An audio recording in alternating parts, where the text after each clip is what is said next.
بسم الله الرحمن الرحيم ولا حول ولا قوة إلا بالله العظيم اللهم افتح علينا فتح العارفين وفقنا توفيق الصالحين آمين يا رب العالمين اللهم صل وسلم وبارك على سيدنا وقدوتنا ونور أعيننا صلوات ربي وتسليماته عليه رب اشرح لي صدري ويسر لي أمري واحلل عقدة من لساني يفقه قولي اللهم آمين السلام عليكم ورحمة الله وبركاته ይህ እንቢያደ ኮራም የተሰኘው ፕሮግራማችን ክፍል 28 ነው። በክፍል 27 ላይ የሱረቱል አዕራፍ 20ኛውን አያ እየቃኘን ነበር። ሸይጣን በዋነኝነት ሶስት መሰረታዊ ነገሮች በወላጆቻችን ላይ ተልእኮ እንደነበረው ሶስት መሰረታዊ ተልእኮ ሶስት ዓላማዎች እንደነበሩት አንስቼላችኋለሁ። የመጀመሪያው ልብሳቸውን የክብር ልብሳቸውን በማስወለቅ ማዋረድ ነው ብለናል። ሁለተኛው የአላህን ሱና አላህ የዘረጋውን ተፈጥሯዊ መንገድ መቀየር ነው፣ ያንን መንገድ ማፍረስ ነው ብያችሁ ነበርና መላእክት ትሆናላችሁ ከዛፉ ብትበሉ እዚህ ዘላለማዊ ኗሪነት ፍቃዱ ይሰጣቸዋል የሚል አላህ የዘረጋው ህግ እስኩን አንተ ወዘውጁከል ጀና ነው። በጀነት ውስጥ አንተና ሚስትህ ጊዜያዊ ቆይታ ይኖራችሁ ነው። ኢብሊስ ግን ዘላለማዊ ብሎ መቀየር ፈለገ። አደምና ሐዋን ወላጆቻችንን አላህ ሰው አድርጎ አክብሮ አልቆ ፈጥሯቸው ሲያበቃ መላእክነት ወደ መላእክነት መቀየርን እንዲመኙ ኢብሊስ ከዚህ ዛፍ ብትመገቡ እኮ ሸይጣን ምን አለ? وقال ما نهاكما ربكما عن هذه الشجرة ጌታችሁ እኮ ከዚህ ዛፍ በፍጹም አልከለከላችሁም إلا أن تكونا ملكين መላእክ ስለምትሆኑ ነው። أو تكونا من الخالدين ወይም ደግሞ ሁለታችሁም ከዘላለማዊ ነዋሪ ቋሚ ነዋሪ permanent residence ከሚኖራቸው ሰዎች ስለሚያደርጋችሁ ነው ይሄንን ዛፍ አትብሉ ያለው ብሎ ነበር።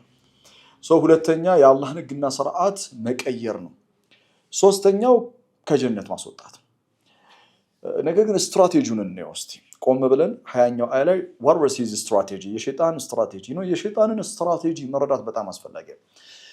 ሸይጣን የሰው ልጅን ለማሳሳት ከሚጠቀምበት ስትራቴጂ መካከል አንዱ በጣም ጥሩ መስሎ ነው የሚቀርበው። በወስወሳ የሚነግረን ሐሳብ እኛ በጊዜ ሂደት ኢንተርቴን እንድናደርገው በውስጣችን እያብሰለሰል ነው እንድንቆይ ያደርጋል እና በተዋበ መልኩ ነው የሚያቀርበው። ስትራቴጂው በጣም ከብረት የሰላ ነው። የመጀመሪያው የተጠቀመው ስትራቴጂ ምንድነው? ወቃለ ማ ነሃኩማ ረቡኩማ ነው ያለው። ጌታችሁ እኮ ከዚህ አልከለከላችሁም። ረቡኩማ የሚለው የዱሉ ዐለ ሉጥፊ ወራህማ ለናንተ እዝነት ረህማ ያለው ጌታ ረቡኩማ ብሎ የጌታቸውን ስም አውስቶ ከዛ ከዚህ ዛፍ እኮ የከለከላችሁ መላእክ እንደምትሆኑ ስለሚያውቅ ነው። ከዚህ ዛፍ የከለከላችሁ ዘላለማዊ የመኖር መብትን ስለሚያጎናጽፍ ነው። አያችሁ ረቡኩማ ብሎ the best beautiful የአላህ ውብ የሆነውን ስም ነው ያነሳላቸው በወስወሳ ማለት ነው። ስለዚህ ሸይጣን የአላህን ስም እንኳን ተጠቅሞ ውብ አድርጎ ክፉ የሆነን ሐሳብ ማቅረብ ይችላል ማለት ነው። አንድ ሁለተኛ ስትራቴጂው ወላጆቻችን በጀነት ሲኖሩ በእርግጠኝነት መናገር የምንችለው ቁርአን ባይነግረን ይህችን ዛፍ አትቅረቡ አላቸው አይደል? አላህ ولا تقربا هذه الشجرة فتكون من الظالمين ይህችን ዛፍ እንዳትቀርቧት ከተባሉ ሰዓት ጀምሮ ከዛች ዛፍ ርቀዋል። ነገር ግን ሸይጣን በጊዜ ሂደት ወስወሳ it takes time ጊዜ ይወስዳል ወስወሳ እና ወላጆቻችንን አንድ ጊዜ ሲወሰውሳቸው ወዲያውኑ አልታዘዙትም። it took long time فوسوس لهم الشيطان ነው የሚለው። በጊዜ ሂደት ነው ርቀውት ከነበሩት ከተከለከሉት ዛፍ በጊዜ ሂደት እዛ ስፍራ ላይ መጣቸው። በጊዜ ሂደት ሸይጣን በአንድ ጊዜ حرام ነገር አያሰራም። ለምን መሰላችሁ? የሰው ልጅ በተፈጥሯዊ መንገድ አላህ ሲሰራው حرامን ያውቃል። حرامን ስለሚያውቅ ወዲያውኑ ሸይጣን حرام ነገርን አያዝም። አንድ ስቴፕ ብትቀርበው ምን ችግር አለው? ምንድነው የምታካብደው? አንቺ ነገርን ራስ ላይ የምታጨናንቂው ለምንድን ነው? በማለት ነው የሚጀምረው። አሁን ቴክስት መመለስ እንደው በአላህ ይሁንብሽ ምን ችግር አለ ይላል። ምንድነው እንደዚህ አይነት ኩራተኛ መሆን? ሻይን ጠጣን ያለው ሻይ ለመጠጣት ይሄን ያህል እንትን መሬት ከፍ ትበልልኝ ሰማይ ዝቅ ይበልልኝ ማለት ምንድነው? ጀስት ሻይ መጠጣት ነው። ስሩ ታይም ነው፣ በጊዜ ሂደት ነው። እና ምን አለ? ወቃለ ማ ነሐኩማ ረቡኩማ ጌታችሁ እኮ ከዚህ እንትን አልከለከላችሁም ዛፍ ይወላችሁ አን هذه الشجره ዛፊቷን አመላክቷቸዋል። ባይዘው ያ ማለት ርቀው ከነበሩት ዛፍ ከተከለከተው ዛፍ ተመልሰው መጥተዋል። እዛ ቦታ ላይ በወስወሳ አማካኝነት after long time መጥተዋል እና አመላከታቸው። አን هذه الشجره ነው የሚለው። ከዛ ዛፍ የከለከላችሁ አይልም፣ ከዚች ዛፍ ነው የሚለው። አን هذه الشجره በጊዜ ሂደት ዛፉ ጋር ይዟቸው መጥቷል። እና ሸይጣን በነገራችን ላይ ሪላክስ አድርጎ ጊዜውን በደንብ የሚጠቀም ነው። እና the right time, the right moment to attack on the right moment ትክክለኛ ሰዓት ላይ ማጥቃት እንዴት እንደሆነ ያቀበታል። ነገር ግን በጊዜ ሂደት ዛፉ ድረስ ይዟቸው መጥቷል ነው ማለት ስትራቴጂው እንጂ ወዲያውኑ ሲወሰውሳቸው ባይዘው ከዛፉ ሂዱና ብሉ አላለም። ብዙ አይነት ነው። መጀመሪያ ብትቀርቡት ምን ችግር አለው? ሄደ ብትነካው ምናምን ከዛ ቦታው ላይ ካደረሳቸው በኋላ በነገራችን ላይ መልአክ ስለምትሆኑ ነው ዘላለም መኖር እንደምትችሉ ስለሚያቅ ነው የከለከላችሁ። ሶስተኛ ስትራቴጂው በጣም የገረመኝ ነገር መልአክ ትሆናላችሁ ብሎ ነው የሰወሳቸው። ኢላ አንተ ኩና መለከይን የሚለው አይደል? መልአክ ትሆናላችሁ። እና መልአክ ትሆናላችሁ የሚለው አላህ የሰራው ሱና አደማዊነት ነው አይደል? የአደማዊነትን ሱና መቀየር ነው የፈለገው። ይኖ ዛፉን ያን ዛፍ በመብላት እኮ የምታገኘው ነገር አለ። እርሱ ምንድነው? ከዚህ ካለ የአደማዊነት ማንነት የተሻለ ማንነት፣ እሱም መልአክ መሆን ማንነት። አያችሁ? ኢላ አን ተኩነ መለከይን የሚለው ከዛ አው ተኩነ ሚነል ኻሊዲን አለ። ዘላለማዊ ትሆናላችሁ አለ። እና በጣም የሚደንቀው ፖይንት እዚህ ቦታ ላይ ምን መሰላችሁ? የዛሬው ትምህርት ልቡ ይሄ ነው። መልአክ ትሆናላችሁ ሲላቸው ለወላጆቻችን ዘላለማዊም ትኖራላችሁ ከዛፉ ከበላችሁ ሲል በተለይ መልአክ ትሆናላችሁ የሚለው it is illogical reason ምክንያታዊ ነው፣ የማይመስል ነው። በቃ ወስወሳው የማይመስል ነው። ወስወሳው ምንድነው አልኩ? የማይመስል ነው። በፍጹም አእምሮ የአደም አእምሮ ሊቀበለው የማይችል ነው። ለምን አትሉኝም? ምክንያቱ ይህ ነው። አደም አለይሂ ሰላም ሳይመጣ በፊት ክብሩ ለመላእክት ተነግሯል። ኢኒ ጃኢሉን ፊል አርዲ ኸሊፋ ሱረቱ በቀራ ምዕራፍ 2 ቁጥር 30 ከዚህ በፊት የቃኘ ነው። ሁለተኛ መላእክቶች በአጠቃላይ ለአደም ለክብሩ ለአደማዊነት ሰግደዋል። ያ ማለት አደም ከመላእክት የላቀ ምን አለው ማለት ነው? ክብር አለው ማለት ነው። فسجد الملائكة كلهم أجمعون سورة الهجر ምዕራፍ 15 መላእክቶች በአጠቃላይ ነው ሰገዱት አይደል? فسجد الملائكة كلهم أجمعون መላእክት ሁሉ የሰገዱለት መላእክት ያከበሩት አደም አለይሂ ሰላም ከዛ ጀነት ከገባ በኋላ ሸይጣን በጊዜ ሂደት ወስውሶ ምንድነው ያለው? by the way both of you ሁለታችሁም if you eat from the forbidden tree ከተከለከለው ዛፍ ብትመገቡ ብትቀምሱ ወይም ደግሞ ወደ ዛፉ ብትጠጉ የምትሆኑት ነገር መላእክት መሆን ነው። አደም እንዴት ነው መላእክት መሆንን የሚመኘው? by the way መላእክት ሁሉ ለክብሩ ሰግደውለት ሲያበቁ ድንቅ ፍጡር ነው ታምራዊ ፍጡር ነው ብሎ አልቀውት ሲያበቁ እንዴት ነው አደም መላእክት መሆንን የሚመኘው? it's illogical ነው። ይህ ምክንያታዊ ነው። በጣም የሚደንቃችሁ ነገር ግን እንደው ታውቃላችሁ ሸይጣን the power of ወስወሳ የመወስወስ ጉልበት የወስወሳ ኃይሉ በኢማን ካልመከትከው በዚክር ካልመከትከው ጉልበቱ ምን እንደሆነ ታውቃለህ? ኢሎጂካል የሆነ በፍጹም ሊያሳምንህ የማይችል አእምሮ በንጹህ አስተሳሰብ ሊቀበለው የማይችለውን ሐሳብ እንድትቀበለው ያደርጋል። ገስዋት እንድትኖረው ያደርጋል። እና ወላጆቻችን እኮ መልአክ እንሆናለን ዘላለማዊ መኖር ፍቃድ እናገኛለን ብለው እኮ ነው ከዛፉ እኮ የቀመሱት በኋላ ላይ ያቀረበላቸው ሪዝን ይሄ ነው፣ ግን ኢሎጂካል ሪዝን ነው። ኢትስ ኢሎጂካል። ሸይጣን ኢሎጂካል የሆነ ምክንያት አቅርቦ ማሳመን ይችላል፣ ኮንቪንስ ማድረግ ይችላል። በጥንቃቄ ሊታይ ይገባል። ቀጥሎ ያለው አያ 21ኛው አያ ወቃሰመሁማ ለሁለቱም ማለላቸው እኔ ተመልከቱ ሸይጣን እኔ ለኩማ ለሁለታችሁም ለሚነ ናሲሒን በወስወሳ ነው ይሄን የሚለው ለሚነ ናሲሒን እኔ እኮ ለእናንተ መልካም ከሚፈልጉላችሁ መልካም ከሚመኙላችሁ መልካም ከሚፈልጉላችሁ ነው። ለእናንተ the best kind of advice ምርጥ የሆነ ምክር መመክር ነኝ እኮ by the way ለእናንተ በጣም ነው የማስብላችሁ I really care about you። እና ምድር ከባድ ነው እንዴ? ምድር በሽታ አለ፣ ምድር እንግልት አለ፣ ስቃይ አለ፣ ጥረግረ ብላ አለ፣ ላብ ጠብ ማድረግ አለ። ጀና ዋው ከማ አሜዚንግ እኮ ነው። ስለዚህ መልአክ መሆን ግድ ይላል እዚህ ለመኖር። ኻሊዲን ለመሆን ግዴታ ከዛፉ መቅመስ የግድ ነው። you don't have another choice ሌላ ምርጫ የላችሁም። እኔ ለእናንተ በጣም ስለማስብ ነው ይሄን የምለው። በጊዜ ሂደት ነው ወቃሰመሁማ ምሎ ነው የነገራቸው ይላል። ኢኒ ለኩማ እኔ ለእናንተ ለሚነ ናሲሒን ባይዘው አላህ ይጠብቀን እንጂ ይደን ስለ ወስዋስ አላህ ሲነግረን ሱረቱን ናስ ላይ ምንድን ያለው ሚነል ጂነቲ ወናስ ነው አይደል? ከጂንም ከሰውም የሚወሰውስ ነው።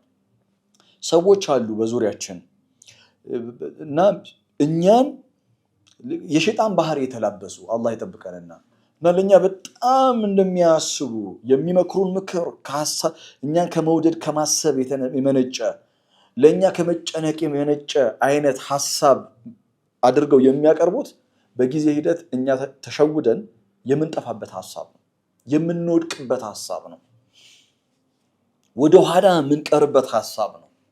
እንደዚህ አይነት ሰዎች አሉ፣ የሸይጣን ሐሳብ ማደሪያ የሆኑ ሰዎች። አላህ ይጠብቀንና ለማንኛውም ወቃሰመሁማ ኢኒ ለኩማ ለሚነ ናሲሒን። ከዛ 22ኛው አያ ፈደላሁማ ቢጉሩር ይላል አላህ። በጣም የሚደንቅ የሆነ ስትራቴጂ ነው የሸይጣን። ፈደላሁማ ቢጉሩር ፈደላሁማ ቢጉሩር ማለት ቀስ በቀስ በጊዜ ሂደት በማይዳሰስ በማይጨበጥ በሆነ ሐሳብ ቀስ ብሎ ጎተታቸው ማለት ነው። ፈደላሁማ ቢጉሩር በደንብ እንድትረዱት ፈደላሁማ ማለት ደልውን ማለት በኬት ማለት ነው። ውሃ ለማውጣት ከኩሬ ውስጥ ውሃ ለማውጣት ምንድነው የሚያደርጉት? ባልዲውን ገመድ ያደርጉበትና ብላችሁ ገመዱ ላይ ባልዲው ላይ ገመዱ ይታሰራል። ከዛ ባልዲው ይለቀቃል። ባልዲው ይለቀቅና ውሃ ከሞላ በኋላ ምንድነው የሚደረገው? ባንዴ ማውጣት ይቻላል እንዴ? ኖ እንደዛ ይቻላል። ምንድነው የሚደረገው? ቀስ ብለህ ነው። ለምን ውሃ ይዟላ ባልዲው። ቀስ ብለህ ደልቡን በኬቱን ምን ታደርገዋለህ? ፈደላሁማ ቢጉሩር ሸይጣን ቀስ በቀስ ወደ ራሱ ሐሳብ ፈደላሁማ ቀስ እያለ እየጎተታ መጣቸው። በምን? በወስወሳ አማካኝነት። ቢጉሩር ይላል። ጉሩር ማለት ዲሲቭድ ማለት ነው፣ የተጭበረበረ ሐሳብ ማለት ነው። ጉሩር ማለት ላ የተሐቀቅ በፍጹም የማይሆን በእውነታው ዓለም የሌለ ነገር ማለት ነው ጉሩር። ለዛ ነው ከሸይጣን ስም መካከል አንዱ የባህሪ ስም መካከል አንዱ ሸይጣንን አላህ አልገሩር ብሎ ይጠራዋል። አልገሩር ማለት አጭበርባሪ ማለት ነው። አጭበርባሪ ብቻ ማለት ነው አልገሩር ማለት ገረኒ ፉላን ስንል ፊ ሉገል አረብያ የሆነ ሰው ዲሲቭ አደረገኝ አጭበረበረኝ ስንል ያጭበረበረን ሊሆን የማይችል ነገር፣ በፍጹም የማይመስል ነገር የማይመስል ነገር ለሚስት አትንገር ይባላል። ጉሩር ማለት ያ ነው። የማይመስል ነገር በፍጹም ልትቀበለው የማትችል ነገር ነው፣ ግን ሸይጣን ያሳምናል በጊዜ ሂደት። አይገርምም? ፈደላሁማ ቀስ በቀስ ጎተታቸው ይላል ቢጉሩር። ከዛስ የሸይጣን ስትራቴጂ መካከል አንዱ ሸይጣን አይቸኩልም። ባይዘው ሸይጣን የራሱ ጸባይ ያለው ችኩል ባህሪዎች አሉት። ነገር ግን ለማሳሳት ሲፈልግ እሱ ወደሚፈልገው ሐሳብ እንድንመጣ ሲፈልግ ሸይጣን በጣም ሪላክስ አድርጎ ታይም ነው የሚጠብቀው። እና ጊዜ ይሰጣል። ፈደላሁማ ቢጉሩር ፈለማ ፋይናሊ በስተመጨረሻ ቀስ እያለ እየጎተተ ማለትም አእምሯቸው ውስጥ ሐሳቡን እየወሰወሰ ጣል እያደረገ እየሄደ ልባቸው ላይ ሐሳቡን ይጥላል፣ ጣል እያደረገ ይመለሳል። በጊዜ ሂደት ሁለቱንም ፈደላሁማ ቢጉሩር ከዛስ ፈለማ ፋይናሊ በስተመጨረሻ ፈለማ የሚለው የሚያመለክተው ጊዜ እንደወሰደ ነው። ማለት ሸይጣን ወላጆቻችንን ኮንቪንስ ለማድረግ ለማሳመን ጊዜ ወስዶበታል። በስተመጨረሻ ፋይናሊ ፈለማ ዛቀ ሸጀራ ከዛፉ ማነው ዛፉን በቀመሱ ጊዜ ፈለማ ዛቀ ሸጀራ ዛፉን በቀመሱ ጊዜ ነው። በስተመጨረሻ አያችሁ ሸይጣን ዛሬ ትልቅ ትምህርት የምትይዙልኝ ይሄንን ነው። ፈደላሁማ ቢጉሩር አይደል?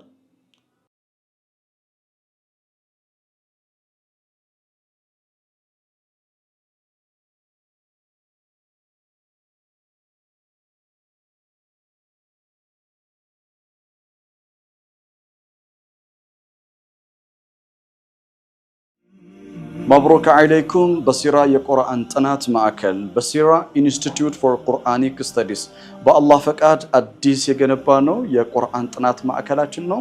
እንኳን በደህና መጣችሁ።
በሲራ የቁርአን ጥናት ማዕከል በሲራ ኢንስቲትዩት ፎር ቁርአኒክ ስተዲስ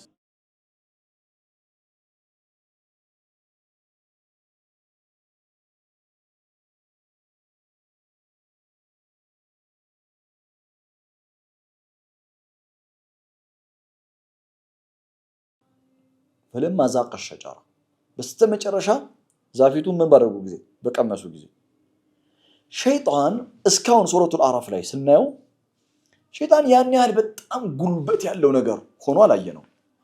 የሸይጣን ወስወሳ ጉልበት አለው፣ ግን ሸይጣን ራሱ ኢብሊስ የሚባለው ፓወርፉል ሆኖ አላየነውም። ለምን? አንደኛ አላህ ምን አለው? ፈህቢጥ ሚንሃ ከዚህ ውጣ አለው 13ኛው አያ ላይ ፈማ የኩኑ ለከ አን ተተከበረ ፊሃ ፈኽሩጅ ኢነከ ሚነ ሳጊሪን ከትንንሾች ነው ያለው። ትንሽ ነው ያለው፣ ሰው ትንሽ ነው። ቀጥሎ ደግሞ አላህ ምን አለው? መዝኡመን ቃለ ፈኽሩጅ ሚንሃ መዝኡመን መድሑራ 18ኛው አያ ሱረቱል አዕራፍ ላይ መዝኡም የተዋረድክ ነው ወራዳ ነህ ነው ያለው። ወራዳ ነህ ተብሏል፣ ትንሽ ነህ ተብሏል። ትልቅ ሆኖ አላየነውም። ሸይጣን ግን አንድ ነገር ግን ሱረቱል አዕራፍ ላይ አይተንበታል። የሸይጣን ኳሊቲው ነው። ሸይጣን ዛሬ ስኬታማ መሆን የቻለው ወላጆቻችን ላይም የሚፈልገውን ነገር አላማው ማስፈጸም የቻለው ስኬታማ መሆን የቻለው በአንድ ኳሊቲው ነው። do you know that ምን እንደሆነ ታውቃላችሁ? consistency the power of consistency ያለ ማቋረጥ ስራ በመስራት ያለ ማቋረጥ በወጥነት ኮንሲስተንሲ ሸይጣን ተመለከቱ ፈደላሁማ ቢጉሩር ፈለማ ዛቀ ሸጀራ ፈወስወሰ ለሁማ ሸይጣን ሸይጣኑ ሲወሰውሳቸው ላ የተወቀፍ አያቆምም። ብቅልም እያለ ጊዜ ይሰጣል። ሪላክስ ያደርጋል ሐሳብ ይጥላል በወላጆቻችን ላይ ወደ ኋላ መለስ ይላል ሁለቱ እንዲያስቡበት ያደርጋቸዋል በጣም እንዲመኙት በጊዜ ሂደት ነው ያሳመናቸው እንጂ ለአባታችን ለአደም ሲመጣ አለይሂ ሰላም ዛፊቷ መልአክ እንድትሆን ታደርጋለች እና መልአክ ትሆናለህ ወይ ደግሞ ዘላለማዊ ህይወት ማግኘት የምትችለው ከዚህ ዛፍ ነው يلا ተሐረክ of course ልክ ነህ እንጂ ብሎ ተነስቶ አደም እኮ ይሏል በላ ኖ ረጅም ጊዜ ነው የፈጀው ረጅም ጊዜ ፈጅቶ የተሳካለት ለምንድነው ሸይጣን በስራው ላይ ቋሚ ነበር ኮንሲስተንሲ ቋሚ ነበር ኮንሲስተንሲ ሸይጣንን ስኬታማ ያደረገው ለዛ ነው ሸይጣን እኛን ለማሳሰት ያለው ፓወር ምንድነው ካላችሁ ያለ ማቋረጥ እኛን አላማው ስላደረገ ዛሬም እኮ እኛ በተገለጠው ዓለም እኛ በመኖርበት ዓለም አንድ ስኬትን የሆነ ነገር ግብ ለመድረስ ለመምታት የሆነ የምናልመው ነገር ለማሳካት ምንድነው የሚያስፈልገን ኮንሲስተንሲ እኮ ነው ቋሚ መሆን በዛ ጉዳይ ላይ ለማቋረጥ መስራት ያንን እና ሸይጣን የሚገርም ነገር ያለ ማቋረጥ ታታሪ ሰራተኛ ነው እኛን ለማጥፋት እና ተሳክቶለታል ታዲያ የሸይጣን ፓወሩ ኮንሲስተንሲ ከሆነ እኛም ሸይጣንን መዋጋት የምንችልበት ብቸኛ ባደለው ሸይጣንን ከምንዋጋበት ፓወር መካከል አንዱ ምን መሆን አለበት ኮንሲስተንሲ መሆን አለበት የሸይጣን ጠላትነት ሸይጣንን ጠላት ፈተኺዱሁ አድዋ ብሏል አላህ ሸይጣንን ጠላት አድርጋችሁ ያዛሉ ሸይጣንን ጠላት አድርጎ ማያዝ ቋሚ መሆን አለበት በረመዳን ብቻ መሆን የለበትም ስለ ሸይጣን ክፋት የምናስበው በረመዳን ብቻ መሆን የለበትም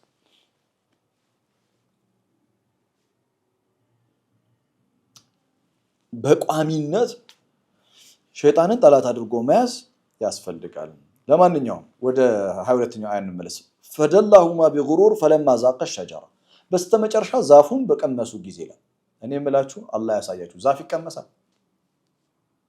ይቀመሳል ወይ فلما ذاق الشجره እንደውም ተመልከቱ ከዛፊቷ በቀመሱ ጊዜም እንኳን አይደለም ሱረቱል አዕራፍ ላይ ዛፊቷን በቀመሱ ነው አሁን እኔ እናንተ እንትናኩ ዛፍ ቀመሰ ብላችሁ ኖ ከዛፉ there is something የሆነ ነገር ቀምሰዋሉ ግን አላህ ደበቀው ሸፈነው ለምን ሱረቱል በቀራ ላይ እንደነገርኳችሁ የወላጅ ወንጀል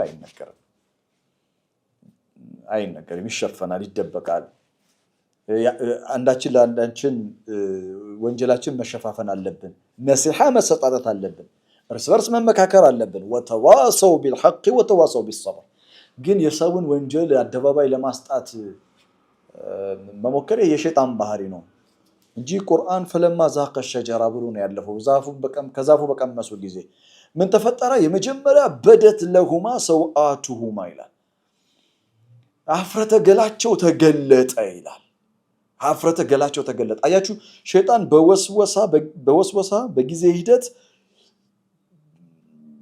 ያ አትንኩ የተባሉት ዛፍ ክብራቸውን እንደሚነጥቅ ያውቃል ግን የሚገርማችሁ አሳምሮ ነው ያቀረበው መላእክት ሆናለ ዘላለማዊ ሆናለ ብሎ ሸይጣን የሚያሰውሰን ነገር በአጠቃላይ ከክብራችን የሚያወርደን ከአላህ ጋር የሚያጣላን በኋላ ላይ ማንነታችንን እንድንጠላው የሚያደርግ በጸጸት እንድንወድቅ የሚያደርግ ነገር ነው ሸይጣን የሚያዘው የሚወሰውሰው ግን ውብ አድርጎ ነው የሚያቀርበው እና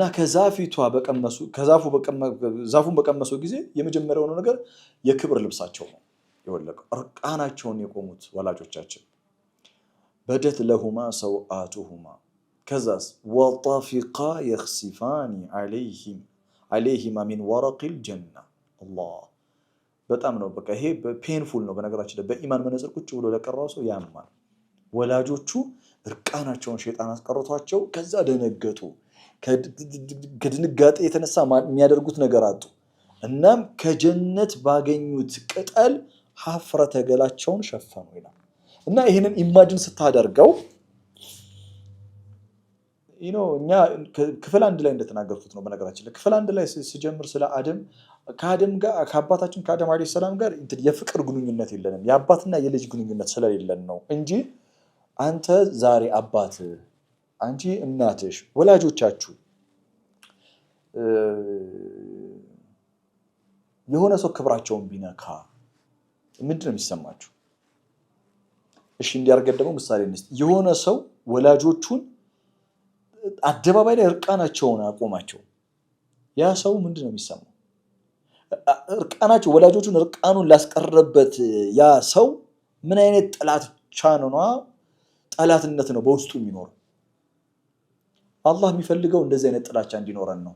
ለማትሉኝም ለሸይጣን ለምን ወላጆቻችሁን እርቃናቸውን አስቀርቷቸው እርቃናቸውን አቆሟቸው እና ወጠፊቃ عليه ምንድነው ወጠፊቃ يخسفان عليهما من ورق الجنة ከጀነት ቅጠል አካላቸውን መሸፈን ጀመሩ። የዚህ ጊዜ አላህ ምን አላቸው? እንዲህ አለ አላህ ወናዳሁማ ረቡሁማ ጌታቸው ጠራቸው። ተመልከቱ አላህ ጠራቸው አይደለም ጌታቸው ነው ረቡሁማ ነው። ረቡሁማ የሚለው يدل على اللطف والرحمة የአላህን እዝነቱን ፍቅሩን እንክብካቤውን ያሳያል። አጥፍተውም የሚንከባከባቸው ጌታ ማለት ነው። ባይዘው አይገርማችሁ? አጥፍተውም ስተውም የሚንከባከባቸው በፍቅር የሚንከባከባቸው ጌታ ወናዳሁማ ረቡሁማ ጌታቸው ጠራቸው ሁለቱንም እና እንዲህ አለ አለም አንሃኩማ አንቲልኩማ ሸጀራ ከዛፉ እራቁ ከዛፉ አልከለከልኳችሁም ወይ ዛፉን እንዳትቀርቡ ብዬ አልከለከልኳችሁም ወይ? አንድ ወአቁል ለኩማ ለሁለታችሁም ደግሞ አላልኳችሁም ወይ? ኢነ ሸይጣን ቅንጣት ታክል ጥርጥር የለውም ለኩማ በተለይ ለእናንተ ማለትም ለአደማውያን አዱው ሙቢን ግልጽ የሆነ ጠላት ነው ብዬ አልነገርኳችሁም ወይ? እና በቃ አላህ ያላቸው ይሄ ነው። አይገርምም? ባይዘው ምንድነው አሁን አላህ ወቀሳቸው ራሱ ለማለት እኮ በጣም እኮ ከባድ ነው። ወቀሳቸው ለማለት በጣም ነው የሚከብደኝ እኔ። ከዚህ በፊት የሰጣቸውን ኹጥባ ነው ያስታውሳቸው። ግን ኹጥባው ውስጥ ያው ወቀሳው ግን ራሱ ማለት ነው እንዴት ታጠፋላችሁ እንዴት አደርጋላችሁ ምናምን አይደለም። አንድ ኹጥባ ሁለት ኹጥባ ነው የተሰጣቸው እኮ በቃ ولا تقربا هذه الشجرة فتكونا من الظالمين ሁለተኛ ሸይጣን ان هذا عدو لك ولزوجك ተጠንቀቀው ነው የተባለው እና አደም ረስቶታል። ከዚህ በፊት ተነጋግረናል ሱረቱል በቀራ እና አላህ እንዴት ትረሳለህ አላለውም። እንዴት ታጠፋለህ አላለውም። ጀስት ያለው ምንድነው አስታወሳቸው። አለም አንሃኩማ አንቲልኩማ ሸጀራ ከዛፊቷ አልከለከልኳችሁም ነበር? ባይዘዌ ወአቁል ለኩማ አስረግጬ አልነገርኳችሁም ለሁለታችሁም ሸይጣን ቀንደኛ ጠላታችሁ ነው ሸይጣን ጠላታችሁ ነው ብዬ አልነገርኳችሁ? ለአደም መውደቅ የአደም ነፍስ ብቻ ተጠያቂ አይደለችም ሸይጣንም ተጠያቂ ነው። ማለትም ወስወሳ ነበረው ጉዳዩ ሸይጣን ለመውደቁ ምክንያት ሆኗል። እና ወአቁል ለኩማ በጣም የሚገርም ነው ሸይጣን ለእናንተ ጠላት። የዚህ ጊዜ ወላጆቻችን 23ኛው አያ ምን አለ? ቃላ ሁለቱም እንዲያሉ ረበና ጌታችን ሆይ ዘለምና አንፉሰና ነፍሳችንን በድለናል። በቃ ማንኛውም ሰው ወንጀል ሲሰራ የሚበድለው ራሱ ነው። ዘለምና አንፉሰና አላህ ምን ነበር ያላቸው? ሱረቱል አዕራፍ ላይም በቀራም ላይ ولا تقربا هذه الشجرة فتكونا من الظالمين ከዛሊም ነው የምትሆኑት ዛፊቷን አትቅረቡ ብሎ ነበር። እውነትህን ነው እያሉ እኮ ነው ከአንኖ እያሉ ያሉት absolutely right ልክ ነው። ቃላ ሁለቱም በጀነት ሳሉ ይህንን ዱዓ አደረጉ ረበና ጌታችን ሆይ ዘለምና አንፉሰና ነፍሳችንን በድለናል። መጀመሪያ ወላጆቻችን ምህረት ከመጠየቃቸው በፊት ጥፋታቸውን ያመኑት ጥፋታቸውን they took responsibility ኃላፊነትን የወሰዱት ሁለቱም ኃላፊነቱን የኛ ነው። ኢብሊስ ሱረቱል አዕራፍ ላይ ምንድነው ያየነው? ፈቢማ አግወይተኒ አንተን ያጠመምከኝ ለአቁደነ ለሁም ሲራተከል ሙስተቂም አንተስ የጠመምኩት ባንተ ምክንያት አላህን የወቀሰው። እነሱ ግን የሚገርማቸው ነገር ወላጆቻችን the best quality አደማዊ ማንነት ጥፋት ሲያጠፋ ራሱን ይወቅሳል፣ ጥፋት ሲያጠፋ ኃላፊነት ይሸከማል እና ኃላፊነትን ወሰዱ።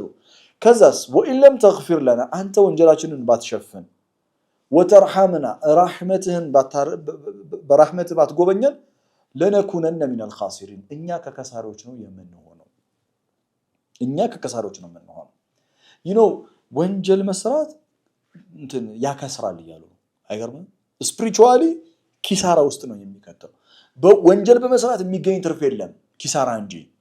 ለነኩነነ ሚነል ኻሲሪን እና አላህ ይህንን ዱዓ አስተምሯቸዋል። ፈተለቃ አደሙ ሚን ረቢሂ ከሊማቲን ፈታበ ዐለይሂ ኢነሁ ሁወ ተዋቡ ረሒም ሱረቱል በቀራ ላይ ያየነው ምዕራፍ 2 ላይ እና ያ ያስተማራቸው ቃል ይሄ ነው። የሚገርመው ሱረቱል አዕራፍ ምዕራፍ 7 ቁጥር 23 በጀነት አላህ ለወላጆቻችን ያስተማራቸው ከሱ ጋር የሚታረቁበት የንስሐ አያ ነው እና እኛ የወረስነው ይህንን አያ ነው። ውርስ ነው በቃ ረበና ዘለምና አንፉሰና ወኢን ለም ተግፊር ለና ወተርሐምና ለነኩነነ ሚነል ኻሲሪን ወረቢ ሩፉል ዱዓ እና አላህ ይህንን ዱዓ አስተማራቸው። ተውበታቸውን ተቀበላቸው፣ ከአላህ ጋር ተታረቁ። خلاص ሸይጣን የፈለገው ከአላህ ጋር እስከ መጨረሻው ተቆራርጠው እንዲቀሩ ነበር። አላህ ግን የሚገርማችሁ በንስሐ ታረቃቸው። አይገርምም? አላህ ታረቃቸው። አላህ ታረቃቸው በቃ። ነገር ግን ምድር መምጣት ግዴታ ነበራ። የአላህም የመጀመሪያ መለኮታዊ እቅድ ሆኖ አላልንም? ዲቫይን ፕላን ነው። ወይዝ ቃለ ረቡከ ሊልመላኢከቲ ኢኒ ጃኢሉን ፊል አርዲ ኸሊፋ ሱረቱ በቀራ ምዕራፍ 2 ቁጥር 30። ስለዚህ ቀጥሎ ያለው 24ኛው አያ ሱረቱል አዕራፍ ላይ ቃለ እህቢጡ ባዕዱኩም ሊባዕዲን አዱ ምን አለ አላህ? ከዚህ ውረዱ፣ ከፊላችሁ ለከፊለው ጠላት ነው የምትሆኑት። ወለኩም ፊል አርዲ ሙስተቀሩን በምድር የምትቆዩበት የተወሰነ ጊዜ አለ። ወመታዑን ኢላሂን ለተወሰነ ጊዜ በምድር ላይ ትጣቀማላችሁ። ሙስተቀር በምድር ላይ ትኖራላችሁ፣ ጊዜያዊ ትጣቀማላችሁ። ማለትም ወደ ምድር ትሄዳላችሁ ሁላችሁም፣ ግን ጊዜያዊ ነው አላህ፣ ጊዜያዊ ነው። እና 25ኛው አያ የአደምን ስቶሪ ሲዘጋው አላህ ቃለ እንዲህ አላቸው። ይኸውላችሁ ኢብሊስ ወላጆቻችን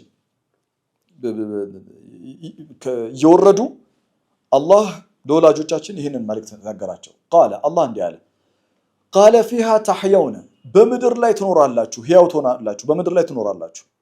ወፊሃ ተሙቱን በውስጧም ትሞታላችሁ። ወሚንሃ ቱኽረጁን ከምድርም ትወጣላችሁ ብሎ አላህ ህይወት፣ ሞት፣ ዳግም መቀስቀስ የመጨረሻ ከአላህ ዘንድ የሰሙት ኹጥባ ወላጆቻችን ይህንን ኹጥባ ተቀብለው ወደ ምድር መጡ። ከዚህ በኋላ ያሉት አያቶች ከ26ኛው አያ ጀምሮ አላህ ያ በኒ አደም እናንተ የአደም ልጆች ሆይ እያለ የአደም ልጆችን ምክር ይመክራል። የአደም ልጆችን ሲገጽጽ እናያለን። እና በጣም የሚገርማችሁ ቁርአን ውስጥ ብዙ ቦታ አላህ ያ አዩሃል ኢንሳን አንተ የሰው ልጅ ሆይ እያለ ነው የሚያናገረው። ሱረቱል አዕራፍ ላይ ሲመጣ ግን ያ በኒ አደም ነው የሚለው። ለምን እንደሆነ ታውቃላችሁ? ስለ አደም ታሪክ አልነበር እስካሁን የተነገረን? ስለ አደም ታሪክ ነው። ከአደም አለይሂ ሰላም ጋር የፍቅር ግንኙነት እንዲኖረን ከአደም አለይሂ ሰላም ጋር የአባትና የልጅ ግንኙነት እንዲኖረን ስለፈለገ አላህ ያ በኒ አደም ብሎ በክብር ማዕረጋችን ስም እናንተ የተከበረው የአባታችሁ የአደም አለይሂ ሰላም ልጆች እያለ ያናገረናል ማለት ነው። አልሐምዱሊላህ ረብል ዓለሚን በዚህ ረመዳን ቢፈድሊላህ ወቢረሕመቲሂ ሱረቱል በቀራ እና ሱረቱል አዕራፍን መሰረት አድርገን የአባታችንን የአደም አለይሂ ሰላምን ታሪክ ለመቃኘት ሞክረናል። አላህ የተቀበል ሚና አላህ ይቀበለን። ምናልባት ኢንሻአላህ አላህ መልካም ፍቃዱ ከሆነ ያ በኒ አደም ከሚለው ደግሞ ከረመዳንም በኋላ ኢንሻአላህ ቃል መግባት ይቸግረኛል። ምክንያቱም በሲራ የቁርአን ጥናት ማዕከል ላይ በርካታ የሆኑ ስራዎች ከረመዳን በኋላ ይጠብቁኛል።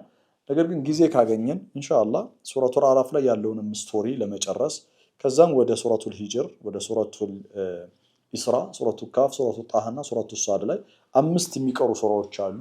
የአደም አለይሂ ሰላም ስቶሪ ወይም ታሪክ የተዘከረበት የተወሳበት። ከረመዳን በኋላ ከተቻለ ኢንሻአላህ አባ ወስተክበር የሚቀጥልበት ሁኔታ ለማመቻቸት እሞክራለሁ። ኢንሻአላህ አላህ ጊዜውን ይባርክልንና እስካሁን በተቻለ መጠን ከአደም ጋራ በፍቅር እንድንወድቅ አደማዊነትን እንድንላበስ ከሸይጣን ክፋት እንድንጠበቅ የሸይጣንን ሴራ ተገልጦ እንዲታወቅ የአባታችን ታላቅነት የአደማዊነት ታላቅነትን እንድንረዳና ሁላችንም ወደ አደማዊ ገናና ማንነታችን እንድንመለስ እነዚህ አያቶች የተማርናቸው አያቶች እስከዛሬ የነበረን ቆይታ ትልቅ ሚና ተጫውተዋል ብዬ አምናለሁኝ። ለሁላችንም አላህ አደማዊነትን ያላብሰን፣ ከሸይጣን ክፋት ከሸይጣን ሴራ ሁላችንንም ይጠብቀን ማለት ፈልጋለሁኝ። እንግዲህ ኢንሻአላህ ነገ ዒዳችን ከሆነ በዚህ አጋጣሚ ኢድኩም ሙባረክ ተቀበለላሁ ሚና ወሚንኩም ሳሊሐል አዕማል ማለት ፈልጋለሁ። አላህ ዳግም ከረመዳን ውጪም በሚቀጥለው ረመዳን ኢንሻአላህ ውብ በሆኑ የቁርአን ሱራዎችና አያቶች ዳግም ያገናኘን ረመዳንን ይመላልስብን እላለሁኝ። بارك الله لي ولكم في القرآن الحكيم ونفعني وإياكم بآيات والذكر الحكيم والسلام عليكم